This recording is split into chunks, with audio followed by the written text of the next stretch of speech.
मुलांसाठी चांगली प्री-स्कूल शोधताय?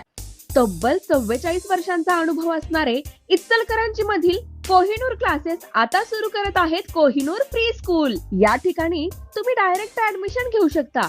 कोणतेही डोनेशन घ्यायची गरज नाही। येत्या गुढीपाडव्याला जर तुम्ही ऍडमिशन केलात तर तुम्हाला 13,000 फी ऐवजी फक्त 10,000 फी भरावी लागणार आहे। एवढंच नाही तर त्यामध्ये तुम्हाला युनिफॉर्म, स्कूल बॅग आणि पुस्तके हे देखील मिळणार आहे। या प्री स्कूलची वैशिष्ट्य म्हणजे मुलांसाठी सेफ आणि सिक्युअर वातावरण असणार आहे। तसंच इथला स्टाफ सुद्धा क्वालिफाईड आणि मुलांच्या बाबतीत अगदीच केअरिंग असणार आहे। त्यासोबतच अगदी 24 तास आपली मुलं सीसीटीव्हीच्या कक्षेमध्ये असणार आहेत। त्यामुळे काळजीचं कोणतं कारणच उरत नाही। मुलांच्या ऍक्टिव्हिटीज मध्ये वाढ व्हावी म्हणून इथे इंडोर आणि आउटडोर गेम सुद्धा घेतले जाणार आहेत। तसेच वेळोवेळी त्यांच्या पालकांसोबत संपर्क सुद्धा साधला जाणार आहे। आवडलं ना तुला हे प्री-स्कूल? मी तर माझ्या मुलाचं कोहिनूर प्री-स्कूल मध्ये ऍडमिशन फिक्स केलंय। तुम्ही कधी करता? तर मग लवकरात लवकर खाली दिलेल्या नंबरशी संपर्क साधा। नमस्कार, मी सद्दाम हुसेन मुल्ला, SM नेटवर्क प्रस्तुत इचलकरंजी न्यूज टाइम मध्ये आपले सहर्ष स्वागत आहे। पाहूया आजच्या ठळक घडामोडी। 1,50,000 रुपयांचा धनादेश न वटल्याप्रकरणी आरोपीची निर्दोष मुक्तता। ॲडव्होकेट संग्राम नरंदेकर।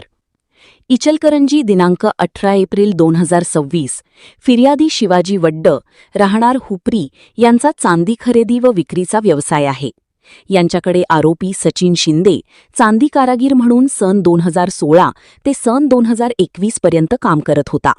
आरोपी सचिन शिंदे यांनी फिर्यादी शिवाजी वड्ड यांच्याकडून स्वतःची आर्थिक निकड दूर करण्यासाठी 1,50,000 रुपये इतकी बिनव्याजी हातउसणवार रक्कम साक्षीदारांच्या समोर 26 नोव्हेंबर 2020 रोजी रोखीने स्वीकारली होती। सदर रक्कम स्वीकारल्याबाबत आरोपी सचिन शिंदे यांनी 26 नोव्हेंबर 2020 रोजी करारपत्र देखील करून दिलेले होते। तदनंतर सन 2021 पासून आरोपी सचिन शिंदे यांनी फिर्यादी शिवाजी वड्ड यांच्याकडे चांदी कारागीर म्हणून काम करणे बंद केले होते।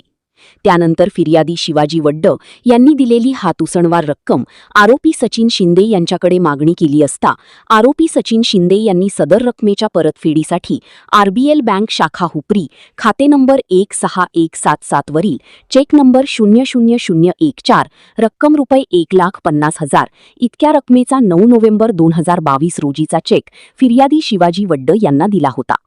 सदरचा चेक फिर्यादी शिवाजी वड्ड यांनी बँक ऑफ बडोदा शाखा हुपरी येथे 30 नोव्हेंबर 2022 रोजी भरला असता तो चेक खात्यावर चेक वटवणे इतपत पुरेशी रक्कम शिल्लक नसल्यामुळे परत आला होता। अशा रीतीने आरोपी सचिन शिंदे यांनी फिर्यादी शिवाजी वड्ड यांची फसवणूक करून निगोशिएबल इन्स्ट्रुमेंट ऍक्टचे सुधारित कलम 138 प्रमाणे गुन्ह्याचे कृत्य केले आहे। म्हणून फिर्यादी शिवाजी वड्ड यांनी आरोपी सचिन शिंदे यांच्या विरोधात निगोशिएबल इन्स्ट्रुमेंट सुधारित कलम 138 प्रमाणे माननीय न्यायालय इचलकरंजी येथे 10 फेब्रुवारी 2023 रोजी चेक बाउन्सची केस दाखल केली होती।